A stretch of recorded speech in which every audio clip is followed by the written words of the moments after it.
मुहर्रमुल हराम के महीने में बहुत से लोगों को देखा जाता है कि मुहर्रम के महीने के शुरू होते ही कुछ लोग 10 दिन तक और कुछ लोग 40 दिन तक या तो काले लिबास में मलबूस होते हैं यानी काला ही लिबास पहनते हैं, या कुछ लोग हरे लिबास में मलबूस होते हैं यानी हरा ही लिबास पहनते हैं और उसके अलावा कोई लिबास नहीं पहनते हैं।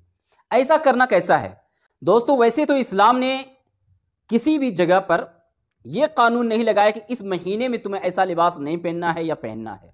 इस्लाम से और दीन से इसका कोई लेना देना नहीं है। तो अब सवाल पैदा होता है कि क्या यह काला लिबास पहनना जायज़ है या नहीं है।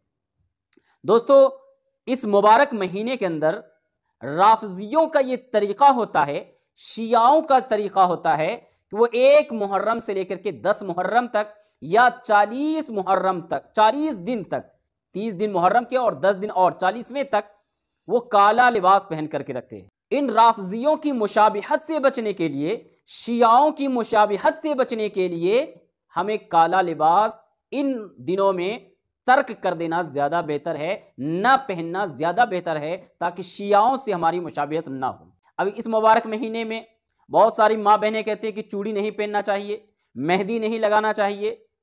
ये बिल्कुल जिहालत है। कोई मनाही नहीं है चूड़ी पहनने में, कोई मनाही नहीं है मेहंदी लगाने में, कोई मनाही नहीं है अच्छा लिबास पहनने में, सुहागन वाला लिबास पहनने में। बहुत सारी गलत फहमियां लोगों के दिलो दिमाग में बैठी हुई हैं जिसका दीन से और इस्लाम से कोई लेना देना नहीं है। इसके बावजूद लोग उस पर इतने सख्ती से अमल करते हैं जैसे कि अल्लाह ताला ने कुरान में आयत नाजिल की हो कि हाँ तुम्हें इस पर अमल करना ही है।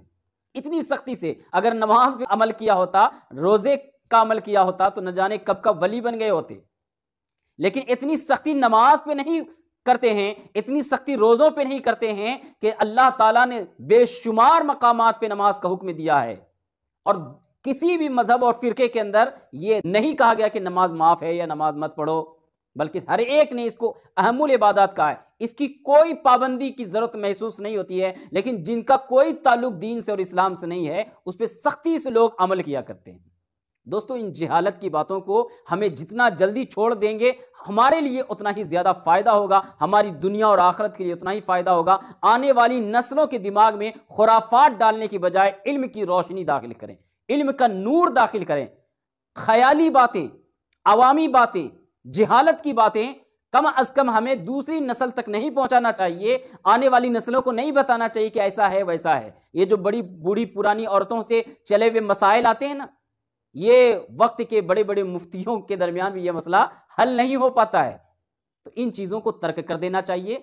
अल्लाह और उसके रसूल पर ईमान रखने वाले हैं हम कुरान को मानने वाले हैं, हम हदीस को मानने वाले हैं। इन खुराफाती बातों से इस्लाम का कोई लेना देना नहीं है। अगर आप इस वीडियो को सवाब की नीयत से शेयर करते हैं तो बहुत सारे लोगों के जहन से ऐसी जिहालत की बातें इंशाअल्लाह मिट सकते हैं, और किसी के दिल में भी असर कर गया तो मुझे भी सवाब मिलेगा और आपको भी सवाब मिलेगा इंशाअल्लाह। इस वीडियो को ज़्यादा से ज़्यादा शेयर कीजिए और हमारे चैनल को सब्सक्राइब कीजिए, हमारे कदम मजबूत कीजिए, हमें सपोर्ट कीजिए और दुआओं में याद रखिए ताकि हम ज़्यादा से ज़्यादा लोगों तक दीनी, मिल्ली, मजहबी बातें पहुँचा सकें।